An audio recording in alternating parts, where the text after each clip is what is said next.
What's up, guys? I'm going to do a video very quickly on how to grip your pistol. There are some people that are new to shooting that have never been taught. I'm going to use my 1911 for this one. The fact that it has a flashlight does not make any difference to what I'm going to be teaching you. There are different grips that people use. You'll see this cup and saucer method.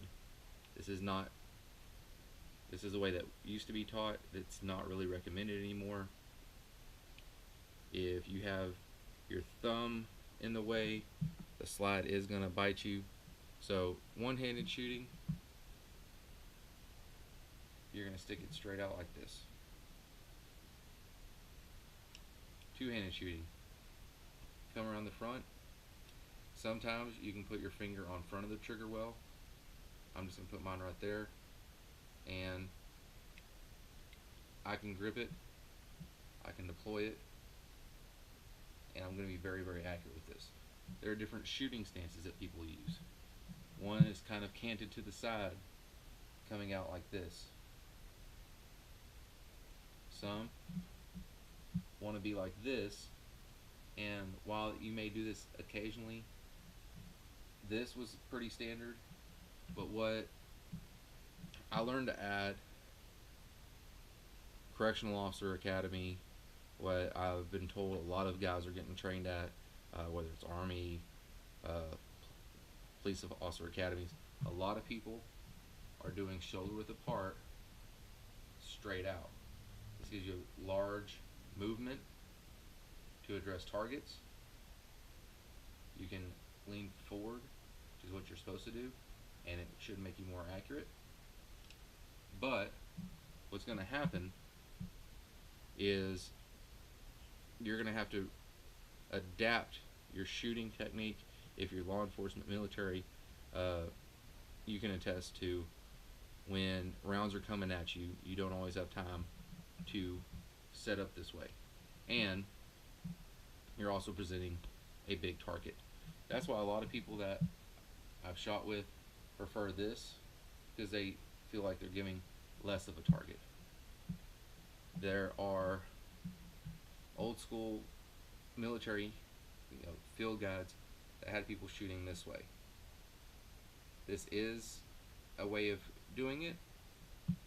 It's not really recommended anymore because one hand is less accurate than two hands, but there's times where you have to go one-handed. The thing that you don't want to do is cock it to the side, gangster style. This is not how you shoot. You always want your firearm to be this way,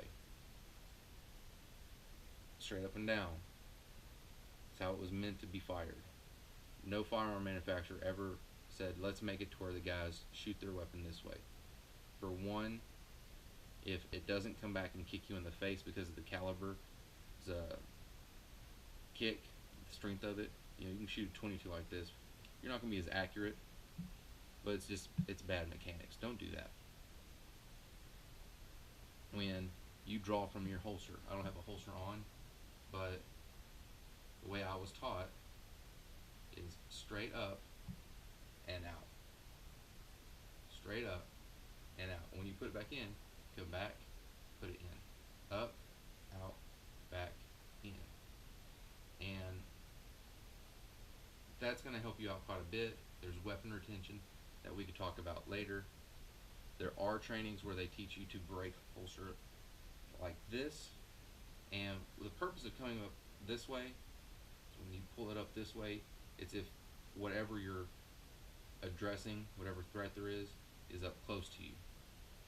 My sergeant that I had that went through that training said they wore a white t-shirt, and all day long they were shooting from the hip, shooting from the hip, shooting from the hip. He said by the end of the day their shirts were black. But the idea was they're on hospital transports all the time. They're transporting inmates, offenders, all the time. And if they ever had to use their weapon, it was probably going to be close. So they wanted to train for shooting from the hip, being close, being accurate from the hip. All of the rest of us, they wanted us like this. Because most people who are correctional officers even to an extent, some law enforcement officers, military guys who you would think would be training just all the time, don't really train all the time for this. There are certain groups that do. SWAT trains a lot more than your patrol officer would. But for the most part, how much they train, and training should be on a regular basis, is based off of their individual motivation. If they only actually fire it once a year at qualifying, they may still qualify, but they're not really training. Training is important. If you, as an individual, you're not law enforcement, you're not going through all the different trainings, don't take the initiative to train with your protection on a regular basis, when it comes time to actually utilize it to protect yourself or your family, you're actually going to be way less accurate because of the adrenaline and the situation, and you're only going to really retain a small percentage of what you've actually learned, and that's dangerous. There's actually really good ranges out there. There's one in, I believe it was Garland, maybe Grapevine, Texas, I can't remember, but it's in the DFW area. Aimpoint owns this range.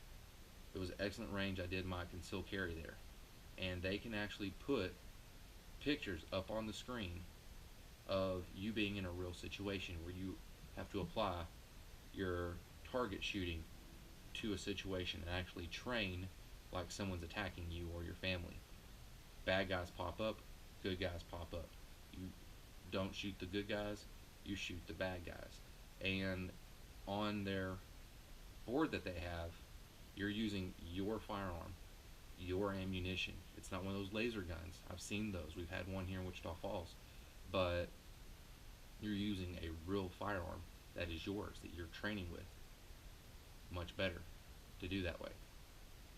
And they can actually train you on having to respond to shots being fired back at you. Because on that scene that they showed us where you were inside a living room and there are bad guys popping up out of behind couches, out from behind corners, they could actually set it to where you have a certain amount of time to respond before you're shot. And to me, that added stress is exactly what you need so that you're training properly. And that's the difference, is training and training properly to defend your family. So you take your firearm, you're ready. However they're telling you to stand, you just do what they tell you. And then bad guy 1 pops up, boom boom. Bad guy 2 pops up, boom boom. And then it'll be a civilian. Maybe you're a picture of like a lady to represent your wife or your kid. It'll pop them up, and don't shoot them. Don't shoot them. Another bad guy. Boom, boom. And then they'll make the bad guy move across the screen like he's diving for cover, and you can actually lead him and address that threat. So, very excellent way of training. But basic gripping is going to be the same on most firearms. Revolvers are going to be a little different, especially if they're single action. If you're using single action for protection, you're probably going to want to upgrade. They're great, fun, I love them, but you want something a little more modern, or at least a modern design, automatic or revolver, for your protection, because double action is important. When this one's in the drawer, this hammer's back, this is open, and it's locked where my kids can't get to it. But if someone comes in and I need to actually defend my family, I can access it quickly, and I can pull this safety down, and I can then go defend my family and address the threat. If you keep it unloaded, keep that separate, keep your ammo separate, you do all these things because you're trying to be too safe.